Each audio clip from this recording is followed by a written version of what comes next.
Hi, and welcome to Social Work 382, Social Work Research Methods.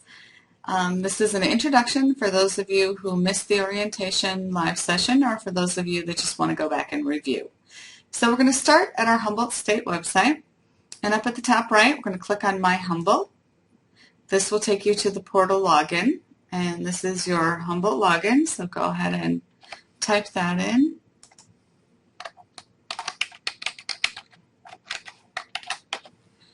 And this will bring you to the portal.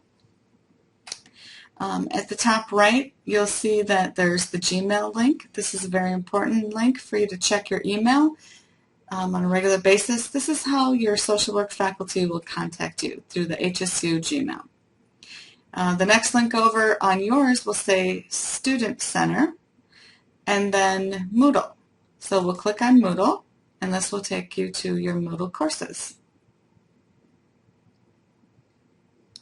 And we're going to click on our Social Work 382 class, and this will pull up our class. Now, in this class, we're not actually going to do a research project. We're going to write a proposal.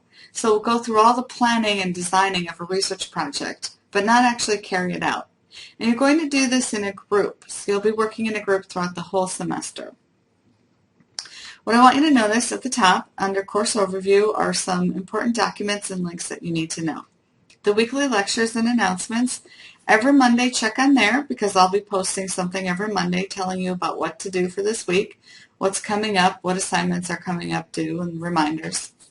Then there's the frequently asked questions, post them here. If you have a question, go here first, and you'll see that Kevin already has a question. Now, you can see if somebody else has the same question you have and if it's been answered. If you know the answer, you can type in the answer. And then I'll also come along and I will answer questions. So I'll come back and answer Kevin's question in a little bit. The next one are the groups. These are the groups that I've assigned you to work in for the rest of the semester. Most of them have 4 people, but 2 of them have 5. And you can click on someone's name and their email will come up, and then you can go ahead and contact them that way. So we'll go back to our page again. And we have a syllabus. Let's look at the syllabus. This I've created in a Word document so you can print it out. My contact information is not here because I was moving offices when I made this, and so I've put it in another place for you. I'll show that to you. I also want to point out that this is the wrong textbook. I'm sorry. We're trying a new textbook this semester, and it is by Kreisig and Finn. We are using the Wilson Research Ceremony textbook, however, just not the Rubin and Babby textbook. Next, you'll see the course student learning outcomes. Those are our social work competencies and practice behaviors, and they're in all of your classes, so you'll become familiar with those as you go along. After that, what to expect each week. Some faculty open up their classes on Mondays. I have all of mine open up for the whole semester, so you can go and look at all of your different weeks and see what's coming up and work ahead if you need to. The discussion forums, I would like to have those posted, your original post by Friday at midnight, and then respond to 2 of your peers by Sunday at midnight. When I say midnight, the syllabus actually says 11:55 because that's the time that Moodle date stamps. But I actually go to bed really early and get up really early. So when I say midnight, I mean 6 o'clock in the morning when I wake up the next day.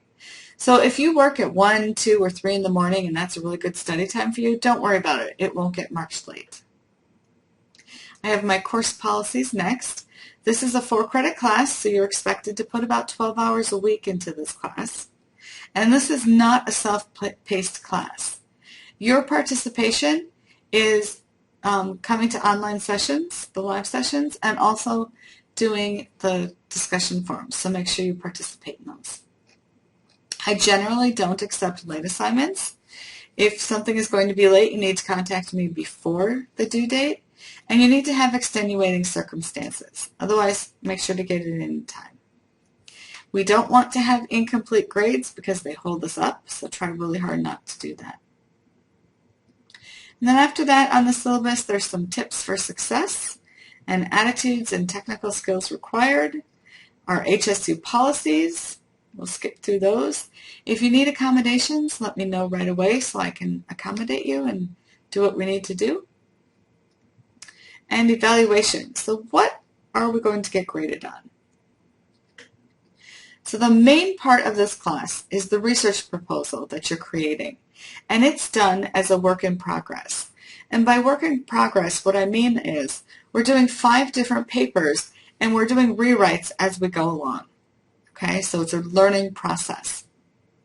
So for example, the first paper, the introduction, is due week 3. It's worth 20 points. So I'll grade that and I'll give you feedback, and then when you submit your next paper, I expect that you'll have incorporated that feedback into paper 1 and resubmit that. So we're adding on to our paper as we go along. So paper number 1, paper 2, paper 1, 3, 4, and 5 are group papers. Paper number 2, the literature review, you will write individually. So individually do a reference list, individually do your rough draft, and individually do the final literature review paper. The rest of them are submitted as a group. And you'll do your feedback and rewrites as you go along and keep attaching them. So attached to paper 1, you'll attach paper 3, and then that'll be one long document. And then when you do paper 4, we'll attach that to the end, and we'll just keep adding 5. Okay? Okay, the second part of that proposal is after you've done all of those and incorporated your feedback, you're going to submit it as one full proposal document, paper 1 through 5. And all your feedback should be in there. But because you've been doing the rewrites as you go along, this shouldn't be a problem. And it should be it should just be really easy to submit the final proposal. There's a presentation that you're doing as a group. You'll submit either a PowerPoint or a Prezi or some other presentation form that you decide to do. That's worth 15 points. There are 7 quizzes you'll do individually online, and those are worth 70 points. Now, those are open book, but they time out. You don't have enough time to look up every answer, so you need to do the reading before you take the quiz. There are worksheets to do. Some of them are individual, some of them are in a group. Those are 5 points each. And then there's a final exam, and that's a take-home. So you will get an article and then a list of things to discuss from that article, and you'll write me an essay about that. And I'll give you at least 2 weeks to do that, and that one is worth 65 points. So then I've got the points breakdown. The papers in progress are 110 points. Your final proposal is 20. Your presentation is 15. The quizzes are 70. Discussion forums are 150. Final exam is 65. Worksheet is 30. And total points is 460. So let's go back to the discussion forum for a minute. Each of those is worth 9 points. And the first part where you post your first posting is worth 5, and then I want you to respond to 2 of your peers, and each of those is worth 2 points for a total of 9 points. After that on the syllabus is our department social work grading standard, so you can read about what an A means, what a B means. And then if you need some help, you can always contact me for help. You can also contact the help desk, and you can contact Moodle. So if you're having technical help, contact the help desk or Moodle first, and then if you still need help, contact me. I also want to point out that Moodle will go down. We will have technical problems, and we'll just have to adjust to that, okay? So we won't panic. We'll just figure it out. Okay, let's close the syllabus. I've got a course outline. If you open that up, it's like a calendar, and it's designed to track our weeks. And I've got the reading, what we're going to go over for that week, and the different things that are due, when the forum posts are due, when you should respond to your peers, what activities you should be doing that week. So if you'd like to print that out and follow along with that, you can do that because that's a Word document. And after that is a team member review form. I'd like you to submit this with every single group assignment, and I'd like one done on every single team member. So the team member review form asks for which team member are you reviewing, and then the above team member contributed equally to the presentation's preparation. When I say presentation, whatever assignment that is, whatever paper that is, okay, or presentation. So you strongly agree, disagree, neutral, agree, or strongly agree. So it goes from disagree to agree. So I want to know about the quality that they contributed, and then I want to know if they were reliable. So remember, you're being rated by your colleagues. And then there's a section where you can write something in if you need to give me suggestions or give me more information. Okay? So everyone will fill those out for every group assignment. After that is the small group contract. This is really important. This is also a Word document. I want one person in each group to go ahead and fill this out and submit it, but the rest of you should also fill it out as you're talking about it so you all have a copy. This on the front page talks about how are we going to communicate? How will we work together? What roles will we play? And on the back page, it talks about what will we do when things go astray? What will we do when communication breaks down? What will we do when we miss a deadline or somebody misses a deadline? What will we do when we don't understand an assignment? So I want you to spend some time talking about what you're going to do in your group when these problems come up. Because if you've in advance decided what to do, then when it actually happens, it's much easier to address.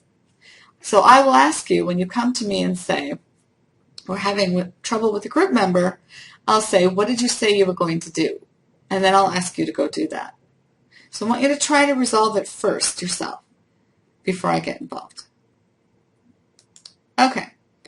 After that is my communication policy. And this is where you can contact me, all my contact information. So, email is the best way to reach me. My email, the shortened version of my email address is mlo29@humboldt.edu. It's also marissa.o'neill with 2 L's at humboldt.edu. I check my email several times during the day, at least once in the evening, and as often as I can on weekends. So you can expect to get an email response within 24 hours. I've given you my office number, 707-826-5346. During weekdays, you can try to call me at my office, but I'm not always in my office. I'm out and around on campus, so I may not get the message until later. You can try my cell phone. You can text me at my cell phone. It's a Minnesota phone number. That's where I'm from. It's 218-760-2975. You can text between the hours of 9 a.m. and 9 p.m., and I'll try to get back to you as soon as possible. Please tell me who you are and what class you're in. And then I have virtual office hours by appointment. I realize that many of you work, have families, etc., and are not available during the day. So you let me know when you're available, and we'll try to connect and have an office hour during that time. So let me know. We can meet in person. We can meet Vice Coco. We can meet with Illuminate. We can meet on phone or some other media way. So you just let me know what works out for you, and we'll try to connect that way. Okay? All right. So this is the end of our introduction video, and there's part 1. There's a part 2 coming.